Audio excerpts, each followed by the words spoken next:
ओम गम गणपतये नमः। ओम श्री सरस्वत्यै नमः। ओम श्री सद्गुरु परमात्मने नमः। अपरोक्ष अनुभूति। आज का विषय है प्रारब्ध का निराकरण। कल का जो हम लोगों ने चर्चा किए थे उसका अंतिम श्लोक था कि प्रारब्धम अखिलम भुंजन नाद्वेगम कर्तुमर्हसि, यानी जो आत्मचिंतन में लगा हुआ है उसके लिए अगर अनुकूल परिस्थितियां आए या प्रतिकूल परिस्थितियां आए तो उन्हें प्रारब्ध का भाग समझकर उन्हें धैर्यपूर्वक व्यतीत होने देना चाहिए। ना अनुकूल के पीछे चलने लगना चाहिए, ना प्रतिकूल से डर करके अपना मार्ग बदलना चाहिए, और उद्विग्न नहीं होना चाहिए, क्योंकि उद्विग्नता तो तब हो जब ये सदा रहें। कुछ काल के लिए हैं, मेहमान हैं, आएंगे और चले जाएंगे। उनका आश्रयभूत यह जो देह है यही सदा रहने वाला नहीं है। तो फिर उनके विषय कहाँ तक रहेंगे। कितनी भी प्रतिकूल परिस्थितियां हो, व्यक्ति सोता तो ज़रूर है। जब सोता है तो उसकी प्रतिकूलता कहाँ रहती है, सारे विषय लीन हो ही जाते हैं।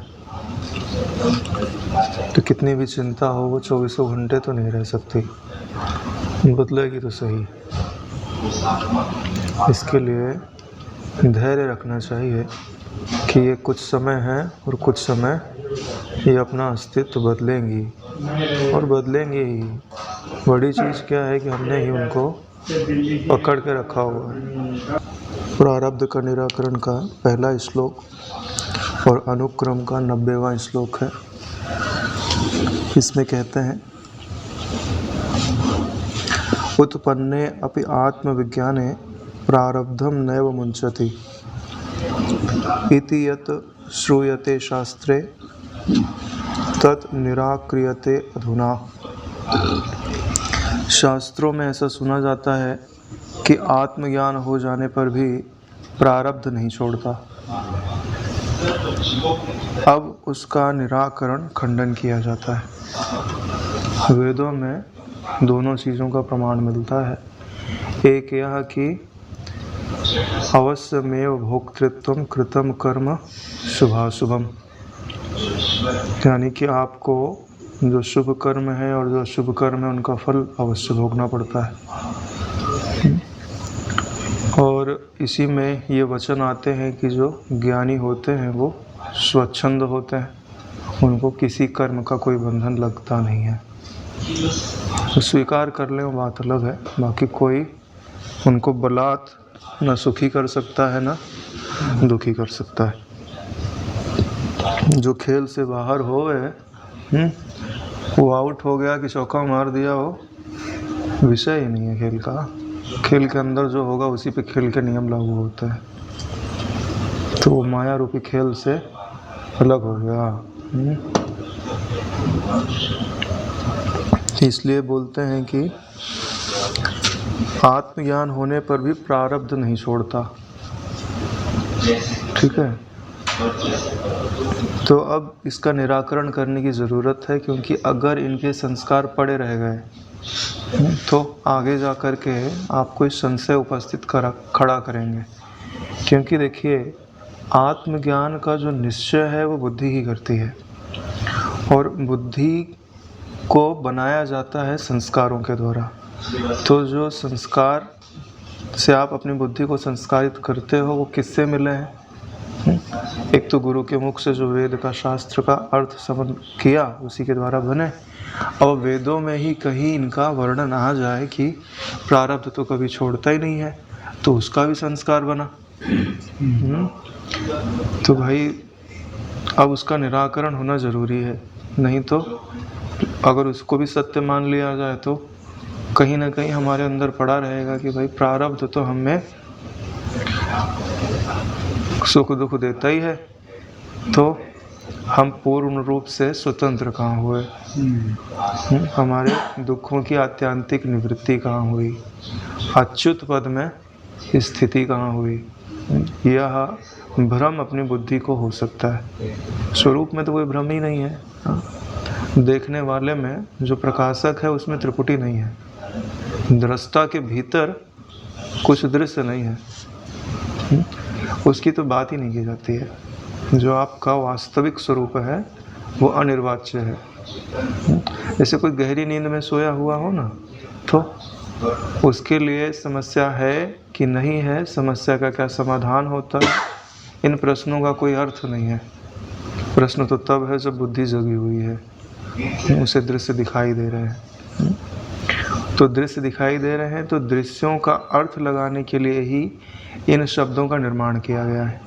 प्रारब्ध है, कर्म है, वासना है, पुण्य है, पाप है, स्वर्ग है, नरक है, ये शब्द हमारे शास्त्रों में प्रचलित है।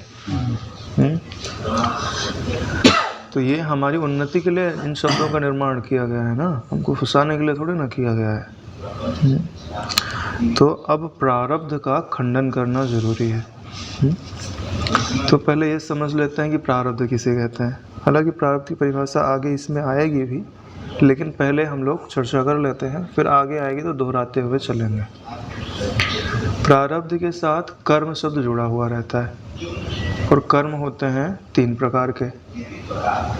एक जो अभी हम कर्म करते हैं, कर्म का पहले कर्म समझ लेते हैं। कर्म किसे कहते हैं, यानी वास्तव में सब कुछ तो क्रियाएं हैं, ठीक है। जब उनके साथ अहमता जुड़ जाती है तो वो कर्म कहलाता है। जैसे क्रिया किसको बोलते हैं भाई, जो कर्म इंद्रियां हैं वो कुछ न कुछ लेंगी, देंगी, अपनी चेष्टाएं करेंगी, उसी को तो क्रिया बोलते हो।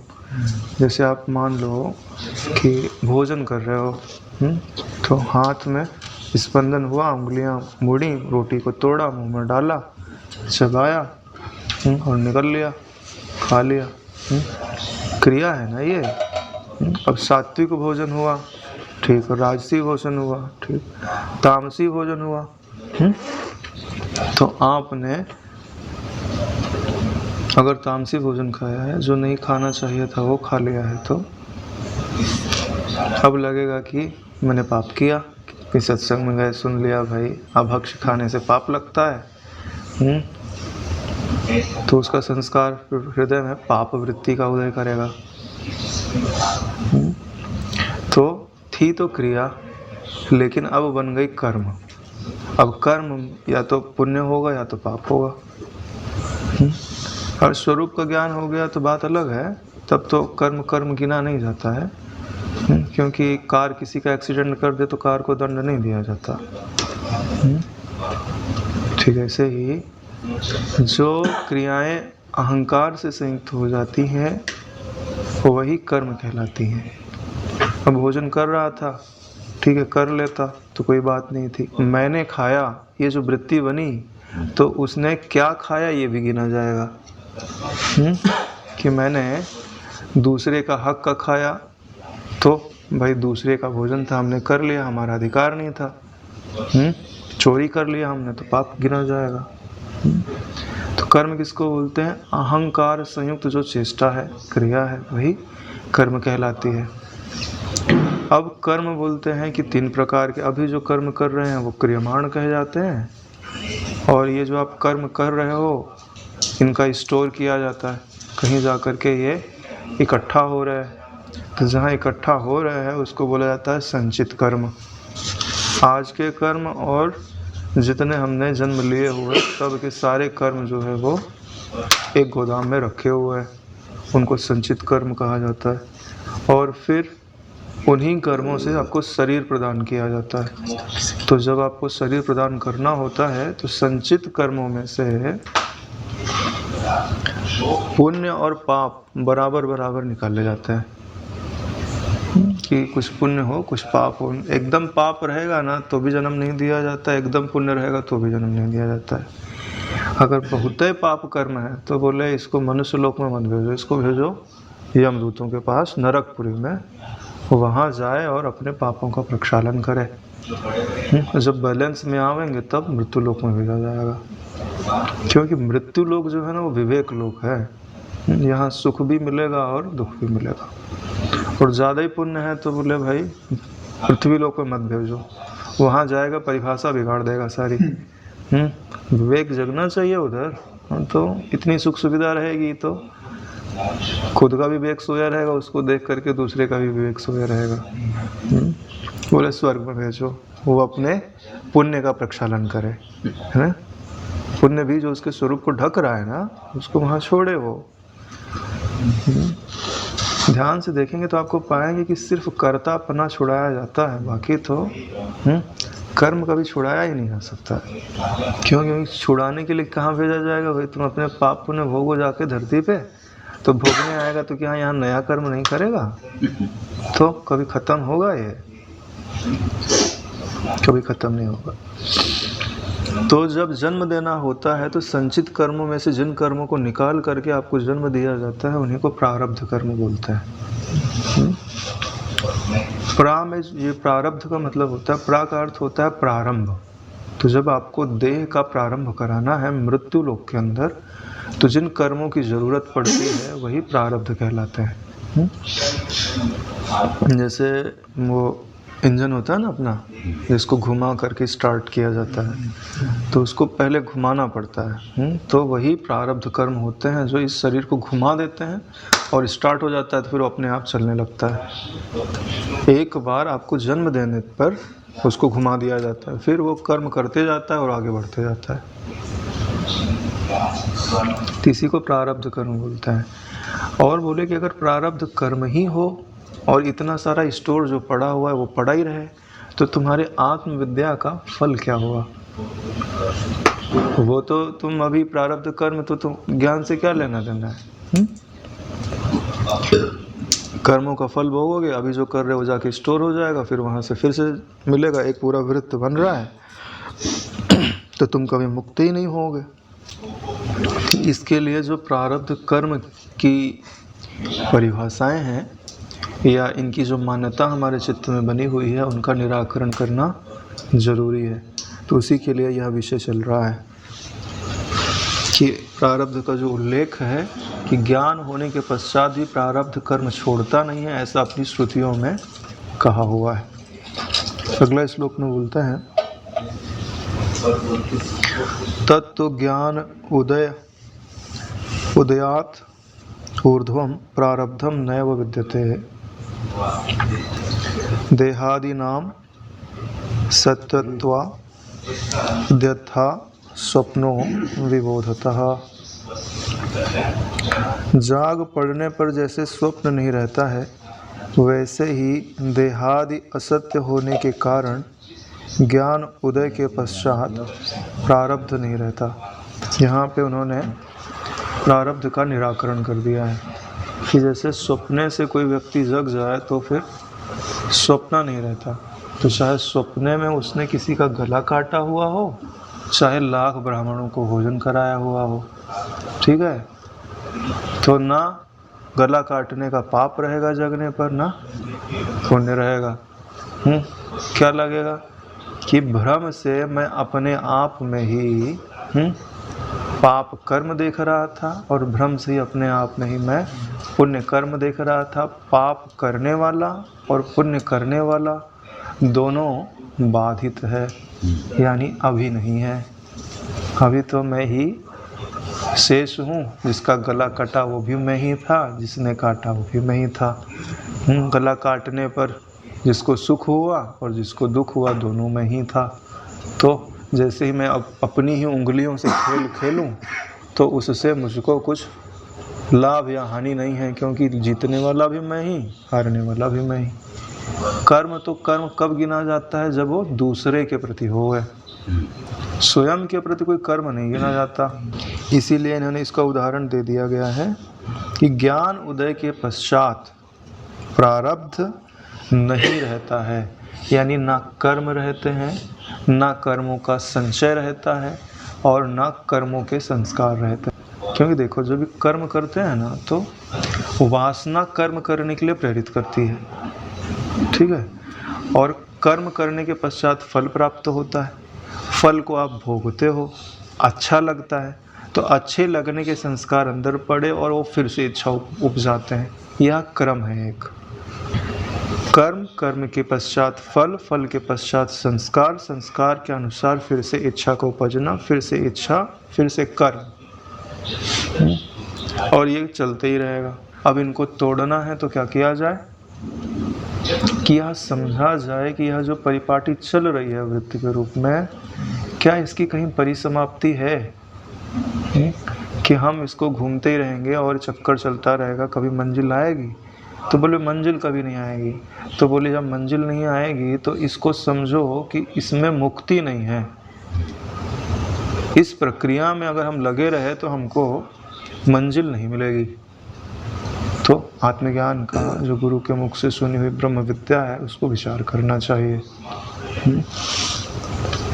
और वही ब्रह्म विद्या हम लोग इसमें पढ़ रहे हैं कि यह जो जगत अपने को दिखाई दे रहा है, जिसमें कर्म है, विकर्म है, अकर्म है, तीनों चित्त के होने पर ही अनुभव में आते हैं। चित्त से अगर कोई जग जावे, यानी कोई ऐसी अवस्था में खड़ा हो जावे जहाँ चित्त नाम की वस्तु ना होवे और आप हो, ठीक है ना, इसी को बोध बोलते हैं। एक ऐसी जगह पे आप खड़े हो जाओ जहाँ चित्त ना हो और आप हो, वही तुरीय अवस्था है। अरे नारायण, सापेक्ष तुरीय अवस्था की बात नहीं कर रहा हूँ मैं, निरपेक्ष तुरीय अवस्था की बात कर रहा हूँ। सापेक्ष तुरीय अवस्था का बोध तो जल्दी हो जाता है, निरपेक्ष तुरीय अवस्था का बोध जल्दी नहीं होता है। अनुभूति चाहिए। उसके लिए आपको विपरीत चरण रखने पड़ेंगे। जैसे अभी मैं बोलूँ कि शरीर है, शरीर को मन ग्रहण कर रहा है ना, तो ये सब तुम्हारे प्रकाश में दिख रहा है, तो तुम इनसे अलग हुए। तो तुमने बोला कि भाई मैं तो जागृत अवस्था से अलग हूँ, ठीक है। फिर ऐसे तुमने बोला सपने के समय, बोला चलो सपना छोड़ दो, मनोराज्य के समय बोला,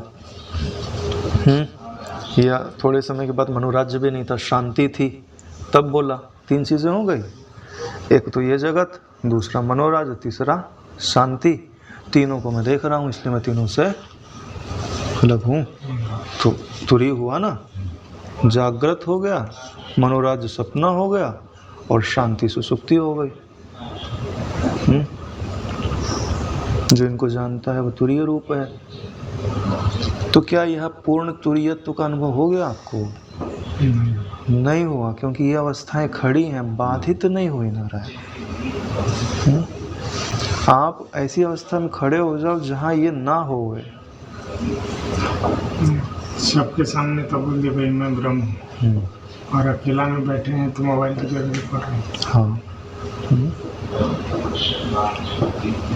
अभी आपकी जो स्वाभाविक चित्तवृत्ति है वो कहीं दृश्य में रुकी हुई है। दृश्य को छोड़ना नहीं चाह रहे, क्योंकि तुरीयावस्था स्वाभाविक सिद्ध है। अगर इस जगत की कोई वस्तु हमें अपनी ओर खींच ना रही हो तो, लेकिन इतने समय तक अभ्यास किया हुआ है ना 5 विषयों में विचरने का, तो वो जैसे बोलते नहीं, पहले हमने विषयों को पकड़ा, फिर बाद में विषयों ने हमको पकड़ लिया, अब वो वही नहीं छोड़ रहे। अरे बोले वो कैसे पकड़ सकते हैं, वो तो जड़ है। अरे नारायण, तुम्हारे भीतर वैसे संस्कार पड़ गए कि अब तुम्हारी वृत्ति बलात् उपजती है कि हम इन विषयों के बगैर नहीं रह सकते। यही हमारे सुख के, शांति के आश्रयदाता है, इनके बगैर हम अनाथ हैं। पढ़ते हैं, विचार करते हैं, तो उस समय तो लगता है कि हम ब्रह्म हो गए। सच्चाई। फिर अकेला में बैठे तो फिर जो मन कहीं के कहीं कैसे आनंद की उस समय मतलब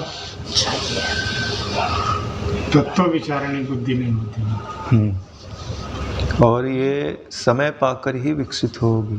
जैसे अभी आप चल रहे हो, ठीक है, जैसे अभी हम लोग यहाँ पे बैठ के विचार कर रहे हैं, तो अभी ध्यान से देखिए, तो 1 घंटे के लिए अगर आप जो षट संपत्ति में 6 चीज़ें हैं ना, उनको धारण करके बैठते हैं तो की बात कर रहा हूँ। अगर उनको धारण करके नहीं बैठते तो उसकी बात नहीं कर रहा, वो आप माइनस में जा रहे हो। नीचे मत गिरो, ऊपर चलो, भले धीरे धीरे चलो, ठीक है। अगर ऊपर चल रहे हो तो एक ना एक दिन आप ऐसे टॉप फ्लोर पर पहुंचोगे जहां गिरने का भय नहीं रहेगा। लेकिन अगर नीचे के लिए जा रहे हो ना, तो फिर एक दिन आप आओगे, अगले दिन बोलेगा यार कौन जाएगा उधर, इतनी देर बैठे रहते हैं, सुनना पड़ता है, पता नहीं क्या क्या बोलते हैं, और कुछ समझ में आता है, कुछ समझ में नहीं आता है। एक दिन मन उबेगा, अगले दिन शरीर उब जाएगा। सच्चाई है।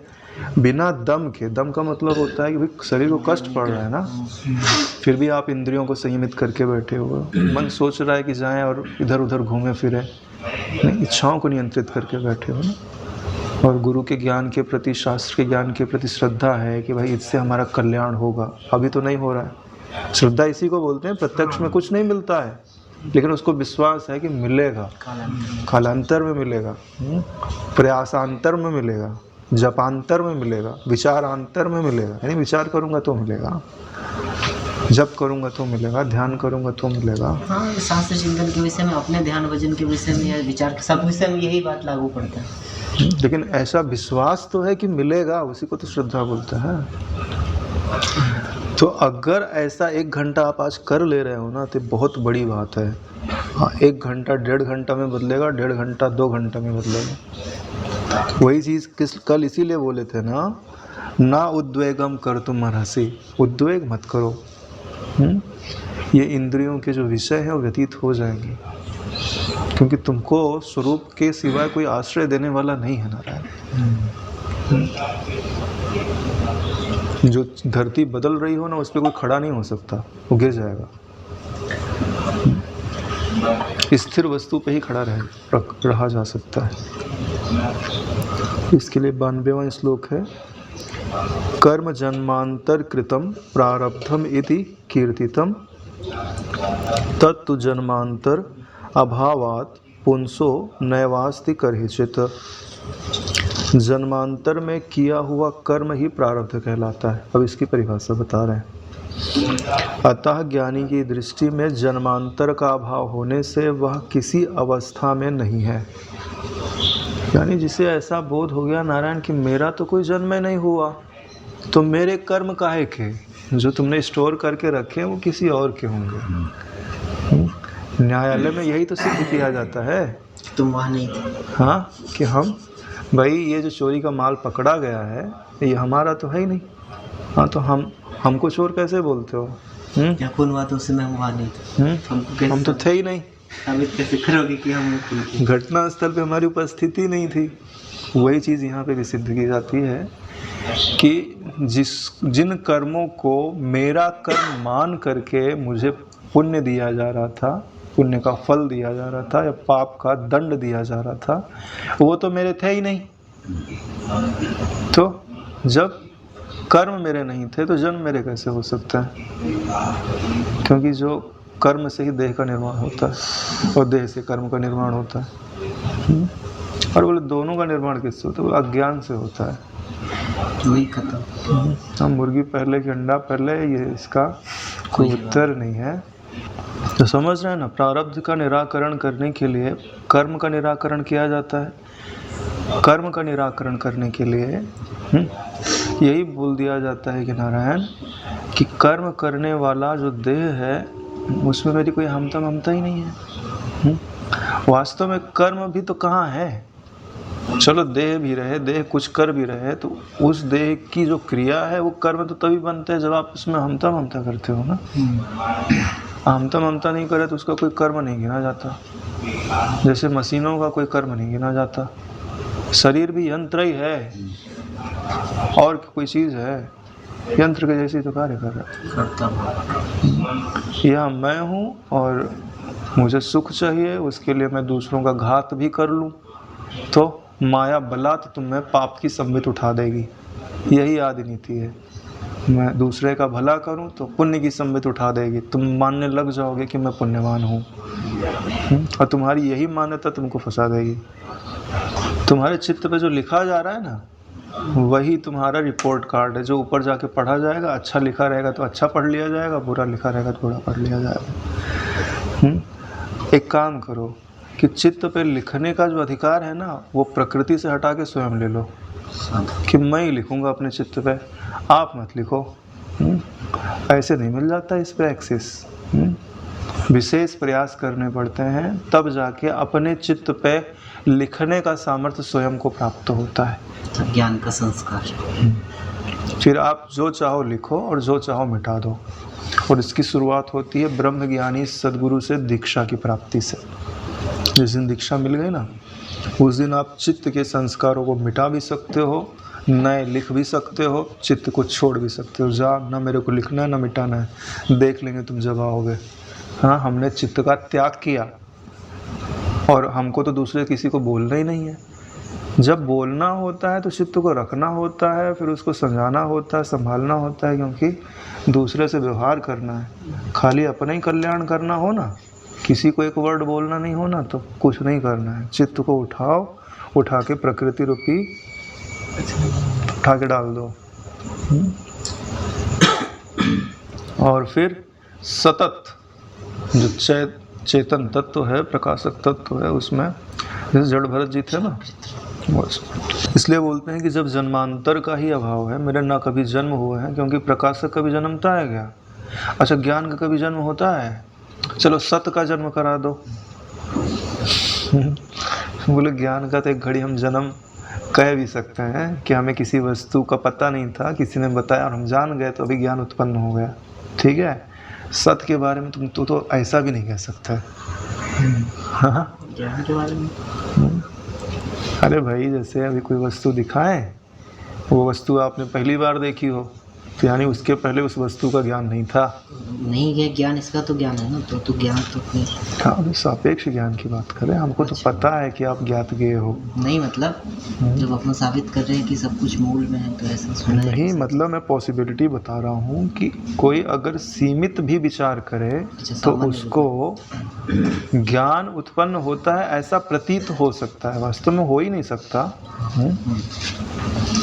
लेकिन अगर आंशिक भी विचार करे तो भी ये तो नहीं बोल सकता है कि सत का जन्म होता है। सही, सच्चाई है। हाँ, अज्ञान मतलब अज्ञान में जी रहे तो हाँ, ज्ञान हुआ तो बोल सकता है भाई अब ज्ञान हो गया, ज्ञान हो गया ना, तो ऐसा वो बोल सकता है। लेकिन सत्य के विषय में ऐसा भी नहीं बोल सकता। की परिभाषा में बोला जाता है कि सत्य वह मूल धातु है जिसका पृथक विवेक कर लेने पर नाम और रूप असत हो जाता है। कुछ परिभाषाएं होती हैं जिनको स्मृति में शब्द सह रख लेना चाहिए, बड़े काम आती हैं। अगला श्लोक पढ़ते हैं। स्वप्न देहो यथा अध्यस्तः तथा एव अयम ही देहकः अध्यस्य तस्य कुतो जन्म जन्माभावे ही तत्कुतः। जिस प्रकार स्वप्न शरीर अध्यस्त है, अध्यस्त का मतलब होता है कल्पित है, उसी प्रकार यह देह भी है, यानी स्वप्न शरीर में और इस देह में कोई अंतर नहीं है। अध्यस्त का जन्म कैसे हो सकता है? अध्यस्त का जन्म कैसे हो सकता है? इसका मतलब कि ठूठे में जो चोर दिख रहा था वो कब जन्मा? जब तुमने देखा ना तब ही जन्मा, और जैसे ही टार्च मारा वैसे ही उसके जन्म का निर्माण हो गया। ठीक है। और ना जन्म होने पर प्रारब्ध भी कहाँ से होगा? नहीं, जिसका जन्म नहीं हुआ है उसका प्रारब्ध हो सकता है क्या? नहीं हो सकता ना। तो एक चीज़ और समझ लेते हैं, एकदम प्रैक्टिकल। ठीक है, कि जो अपना स्वरूप है, जो अपना मैं है, उसका तो प्रारब्ध हो ही नहीं सकता है।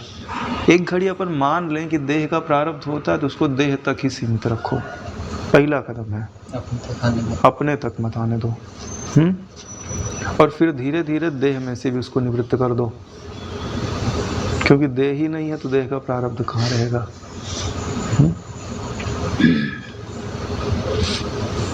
तो यही चीज़ समझ लेनी चाहिए कि जैसे स्वप्न शरीर अध्यस्त है, यानी कल्पना मात्र है। निद्रा दोष के कारण सपना दिखाई देता है और अविद्या दोष के कारण जागृत जगत दिखाई देता है।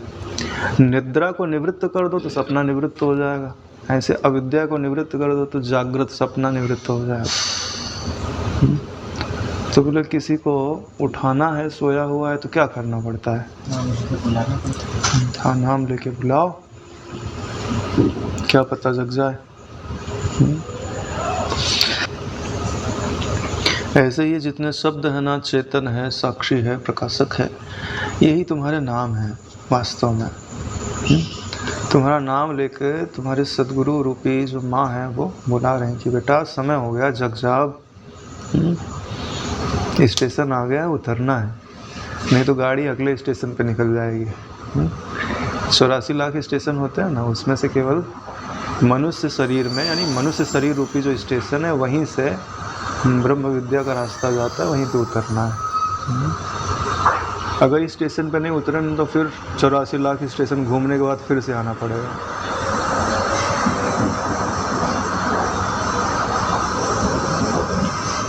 अगला श्लोक है, उपादानम प्रपंचस्य मृद भाण्डस्यैव कथ्यते अज्ञानम चैव वेदांतै तस्मिन् नष्टे क्वा विश्वता।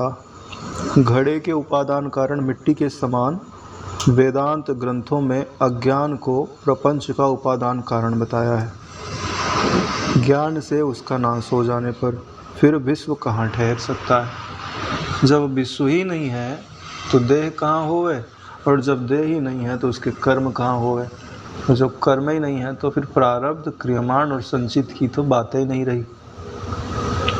उदाहरण क्या दिया हुआ है, जैसे मिट्टी से घड़ा बनता है, यानी मिट्टी होगी तो घड़ा बनेगा, मिट्टी नहीं होगी तो घड़ा नहीं बनेगा। नारायण, ऐसे ही यह जो आपको प्रपंच दिखाई देता है, ये किस मिट्टी से बना है? बोले अज्ञान रूपी मिट्टी से बना है। बोले अज्ञान तो कोई वस्तु ही नहीं होती है, उससे कैसे बन सकता है? बोले अज्ञान का ही दूसरा नाम मन है। अज्ञान का दूसरा नाम मन है। मन है तो अज्ञान है, अज्ञान है तो मन है, इससे बड़ी कोई बात नहीं है। और तुम बोलोगे कि ज्ञानी में भी तो मन है, क्या उनके पास अज्ञान है? तो उनके लिए उनसे पूछ के देखो कि क्या उनके पास मन है? बोले मेरे सिवाय कोई दूसरी वस्तु नहीं है। नहीं बोल सकते कि मेरे पास मन है। अगर उन्होंने बोल दिया कि मेरे पास तो मन है, तो प्रश्न करो कि क्या आप मन से अलग हो कि मन से एक हो?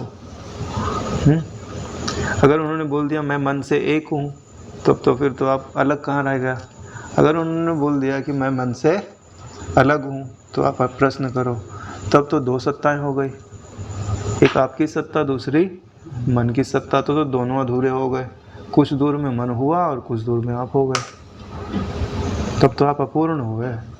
फिर तो जो शास्त्रों में आपके लक्षण गिनाए जाते हैं वो तो पूर्ण नहीं हुए। सही है ना? परमात्मा पूर्ण वस्तु है ना, पूर्ण मदा पूर्ण मिदम बोलते हो ना। फिर मन के लिए स्थान बच गया? नहीं बचा ना। फिर क्या बोलेंगे? अरे नारायण, अलग सा भासता है, अलग नहीं है। इसका मतलब है कि मन है ही नहीं है। ये सारी बातें तो हमने कल्पना करके इसलिए बोली हैं कि अपनी जो बुद्धि है ना, उसको विचार मिलना चाहिए, तभी वो स्टेप मिलने चाहिए। कैसे विचार किया जाता है, कैसे प्रश्न किया जाता है, कैसे उत्तर पाया जाता है। तो अज्ञान नाम की कोई वस्तु ही नहीं है, ठीक है? तो ये जगत कहाँ रहा? क्योंकि अज्ञान से ही तो बना है। अगर मैं बोलता हूँ कि अज्ञान का ही दूसरा नाम मन है, तो मन से ही ये जगत बना हुआ है। तो मन क्या वस्तु है? मन किसे कहते हो? आभास ज्ञान का नाम ही तो मन है। ऐसा ज्ञान जो बदलता है, आता हुआ जाता हुआ प्रतीत होता है, उसी को तो आप मन बोलते हो। आभास ज्ञान का नाम ही मन है, और निराभास मन का नाम ही ब्रह्म है। खाली मन, खाली मन ही ब्रह्म है। निर्विषय मन ही ब्रह्म है। सविषय ज्ञान ही मन है और निर्विषय मन ही ब्रह्म है। इतना सरल है। तो अगर आपको इस श्लोक के अर्थ का साक्षात्कार करना है तो मन में से विषय निकाल दो, यानी अज्ञान को विदा कर दो। विषय ही तो, विषयाकार मन ही तो अज्ञान था, उसको निकाल दो। क्या बचेगा? न विश्व बचेगा, न देह बचेगी, न कर्म बचेगा। आप तो रहोगे ना। इसका मतलब है ये आप नहीं थे। अगर ये आप हो और ये चले गए, इसका मतलब यही होता है ना कि इनसे आपका कोई संबंध नहीं था। तभी तो ये चले गए, मैं रह गया ना। मतलब ये दूसरा कोई वस्तु होगी तभी तो चली गई। सच्चाई है ना। तो फिर इनका हमारे साथ कोई संबंध भी नहीं है। और ये है ही कहाँ जब ये नहीं है, तो प्रारब्ध कर्म कहाँ से हुआ। अगला श्लोक है, यथा रज्जुम परित्यज्य सर्पम गृह्णाति वै भ्रमात् तद्वत् सत्यम विज्ञाय जगत पश्यति मूढ़धि। जिस प्रकार मनुष्य भ्रमवश रस्सी के स्थान में सर्प देखता है, उसी प्रकार सत्य को ना जानने पर ही मूढ़ बुद्धि संसार को देखता है। देखो, अब संसार का, पहले बोले विश्व का निराश कर दिए, अब संसार का निराश कर देंगे, फिर प्रपंच का निराश कर देंगे। और जब ये सब नहीं रहेंगे तो कर्म की तो बात ही दूर की रही। ठीक है, इस श्लोक का अर्थ तो पहले से ही क्लियर है। जैसे रस्सी है तो भ्रम के कारण उसमें सर्प दिखाई देता है, ऐसे ही चाहे अज्ञान बोल दो, चाहे भ्रम बोल दो, चाहे जगत बोल दो, ये सब मन के ही अर्थ हैं। यानी मन के कारण ही ये जो ब्रह्म था ना, उसमें जगत दिखाई देता है। मन ही भ्रम है। मन को निवृत्त कर दो, भ्रम निवृत्त हो जाएगा। और जब तक मन रहेगा ना, तब तक कुछ न कुछ ब्रह्मत्व में कुछ न कुछ नाम रूप डालते ही रहेगा। विश्वामित्र जी यज्ञ करते थे ना, तो राक्षस लोग आकर के उसमें हड्डियां वगैरह सब डाल दिया करते थे। ऐसे ही यह जो बुद्धि है, यह विश्वामित्र है। यह आत्मज्ञान रूपी यज्ञ कर रही है। और इसमें जो मन रूपी असुर है ना, मन की जो वृत्तियां हैं ना, नाना प्रकार की, तमो वृत्तियाँ, रजो वृत्तियाँ, ये सब राक्षस हैं। उस यज्ञ में ला करके अहमता ममता रूपी जो क्या बोलते हैं हड्डियाँ हैं, रक्त है, मांस से ले जाके डाल देते हैं, जिनका यज्ञ पूरा ना होने पावे। वही हाल है। इसके लिए राम जी आवे और मारे इन राक्षसों को, तो विश्वामित्र जी का यज्ञ पूरा हो। तो यही है, यही राम जी हैं। ये जो ज्ञान का विचार है ना, गुरु के ज्ञान का जो विचार है, शास्त्र आदि का जो विचार है, वही वो राम जी हैं, लक्ष्मण जी हैं, जो मन की इन वृत्तियों का निराश कर देते हैं। तब बुद्धि जो अपना यज्ञ कर रही है, वो भली भांति पूरा हो पाता है। और पूरा हो गया तो निर्भय हो गया ना। अगला श्लोक है, रज्जु रूपे परिज्ञाते सर्प भ्रांति न तिष्ठति अधिष्ठाने तथा ज्ञाते प्रपंचः शून्यम ब्रजेत। प्रपंचः शून्यम ब्रजेत, यानी यह जो प्रपंच है ना, वो शून्य हो जाता है। देखो, आपको बताया भी जा रहा है कि आपका लक्ष्य क्या है। तब तक रुको मत जब तक प्रपंच शून्य नहीं हो जाता। बोले हम बैठते हैं, हमारा 3 घंटे ध्यान लग जाता है और जब प्रपंच शून्य हो जाता है। और बोले ध्यान से उठते हो तो हाँ फिर भासता है। हाँ, तो एक प्रयास और करो। आधा काम तो तुमने कर लिया, आधा काम और कर लो, पूरा काम हो जाए। एक जगह से तो तुमने शत्रु को भगा दिया है, अब दूसरी जगह जाके छिप गया है, तो ऐसा करो वहाँ से भी उसको भगा दो। बोले 2 ही तो जगह हैं, या तो बाहर रहेगा या तो भीतर रहेगा। हाँ, तो ऐसा करो, अब उसको तुम मार डालो। नहीं तो कहीं छिपा रहेगा ना, तो तुम अगर सो गए तो तुम्हारा अहित करने के लिए वो आ सकता है।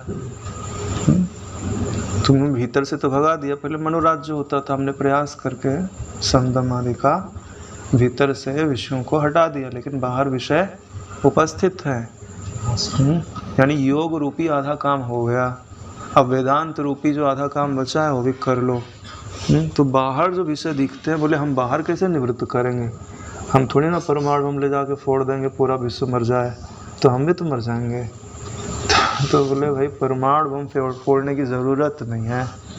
विचार करके बाहर जो वस्तुएं दिख रही हैं उनके अधिष्ठान को देखने वाली दृष्टि जागृत कर लो, तो ये वस्तुएं दिखते हुए भी नहीवत हो जाएंगी, मरे हुए के समान हो जाएंगी। जैसे टीवी पे दृश्य है ना, तुम्हारे लिए मरा ही हुआ है। जिस समय बटन दबाओ बंद कर दो, जिस समय बटन दबाओ चालू कर दो, स्वतंत्र हो। ठीक है ना? लेकिन अभी तुम स्वतंत्र नहीं हो। हाँ, अभी तुम्हारी बटन किसी और के हाथ में है, और चालू बंद कर कोई और चालू बंद कर रहा है, तो परेशानी हो गई ना। अब हमको देखना ही पड़ेगा, हमको पसंद नहीं आ रहा है। हाँ, जैसे बचपन में होता था, और DD1 पे कोई प्रोग्राम नहीं आता था तो वो शास्त्रीय संगीत वाले को बिठा देते थे वीणा लेके गाते रहो, वो किसी को अच्छा थोड़ी लगता है वो। वही चीज़ है, ये जगत रूपी जो दृश्य दिखाई दे रहा है, अब इसकी बटन अपने पास नहीं है कि जब चाहें हम समाधि में प्रवेश कर जाएं, जब चाहें वहाँ से निकल के आ जाएं। यही चीज़ें तो पराधीनता खड़ी कर रही हैं।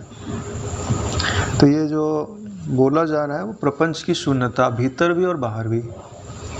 अगर इसको आपने उपलब्ध कर लिया तो भीतर में पहले उपलब्ध हो जाती है, उसी के लिए है। ये बाहर की निवृत्ति के लिए है। भीतर में तो आप जब आप क्या बोलते हैं, समाधान करते हैं ना, चित्त एकाग्रम तो सतलक्ष्य है, समाधानम इति उच्यते। समाधान किसको बोलते हैं? जो सतलक्ष्य, उसमें चित्त को भली भांति एकाग्र कर दिया तो समाधान हो गया।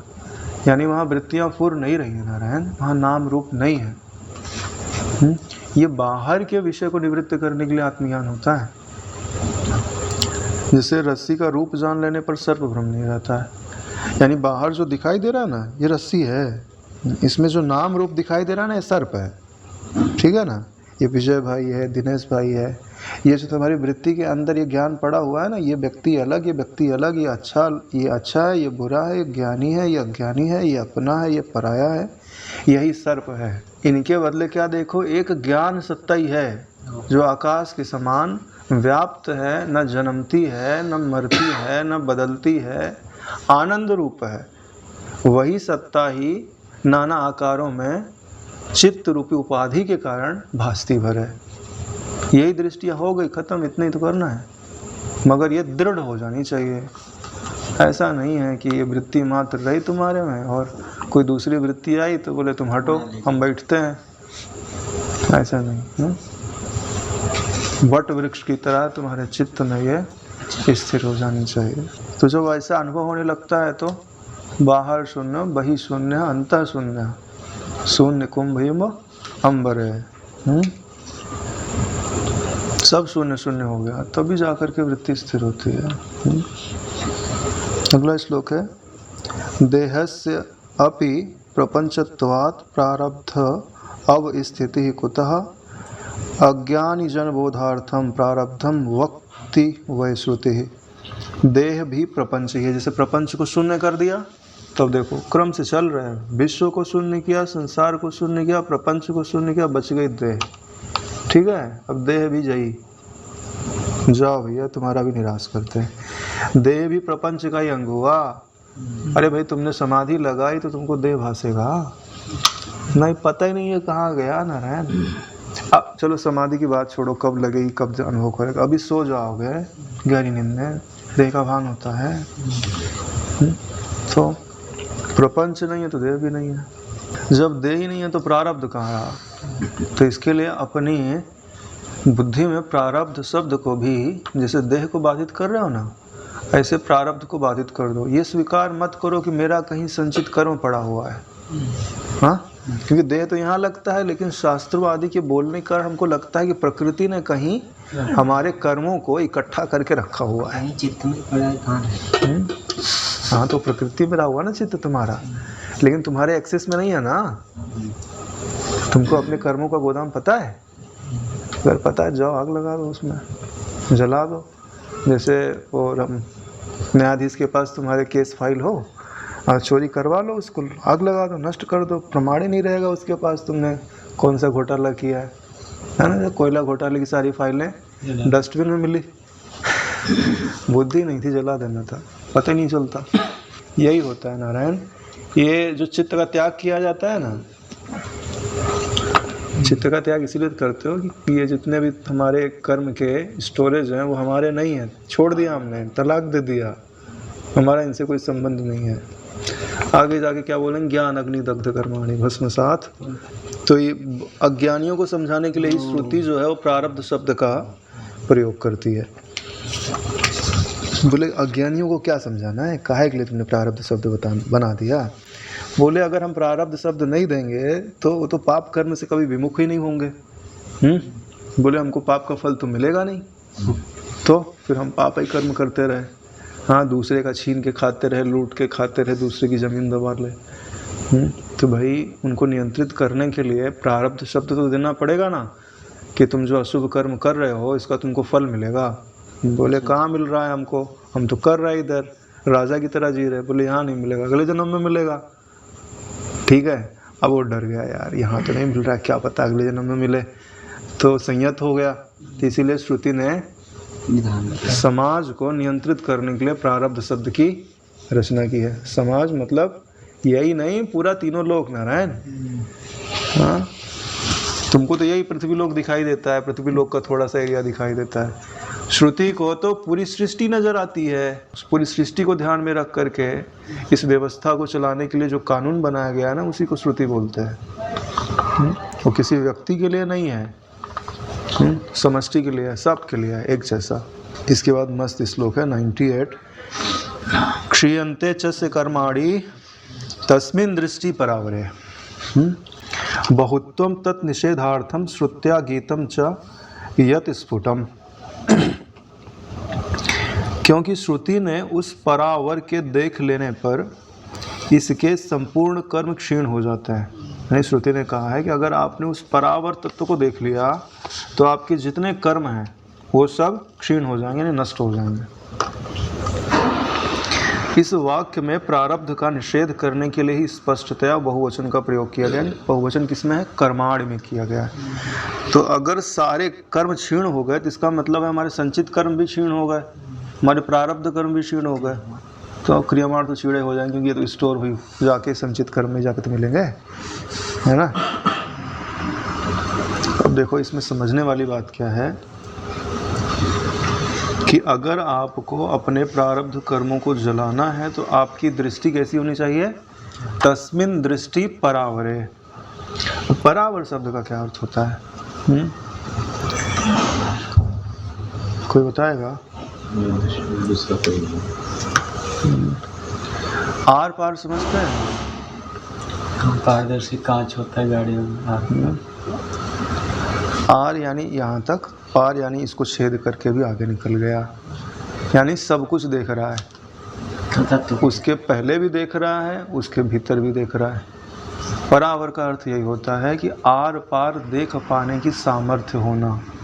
और आर पार किसको देख रहा है? बोले एक ही तत्व। जैसे व्यक्ति दिखा ना, तो तुमको अभी व्यक्ति दिखता है, यानी उसके आगे तो कुछ नहीं है, फिर व्यक्ति है। लेकिन जिसकी दृष्टि परावर हो जाती है उसकी दृष्टि में क्या दिखता है? एक ही तत्व है भैया, उसकी दृष्टि में कोई अवरोध नाम की चीज़ नहीं होती है। जैसे गामा रेज ला लो तो वो 30 सेंटीमीटर मोटी परत को भी छेद करके निकल जाती है। तो ज्ञानी की जो दृष्टि होती है ना, अरे नारायण 30 सेंटीमीटर क्या, अनंत कोटि ब्रह्मांडों को चीर के निकल जाती है कि भैया ये मेरी दृष्टि को रोक पाने में समर्थ नहीं है नारायण। क्यों? क्योंकि तुम बनाओगे काहे से? मन की तो कल्पना करोगे, हम तो मन के अधिष्ठान ठहरे, मन मुझ में दिखता है ना नारायण। तो जिसकी दृष्टि परावर हो गई, यानी कि एक ही तत्व है, उसी को देखने के लिए जिसकी दृष्टि टिक गई है, तो उसके लिए विश्व होगा क्या? संसार होगा, प्रपंच होगा, देह होगी। अरे देह कोई चीर के तो दिख रहा है, देह नहीं है, प्रपंच नहीं है, एक ज्ञान सत्ता ही है, और वही मैं हूँ। तो अब बताओ उसमें कोई कर्म रहेगा? नहीं रहेगा। अरे श्रुति का वचन है भाई, क्षीयन्ते च कर्माणि, यानी उसके सारे कर्म क्षीण हो जाते हैं।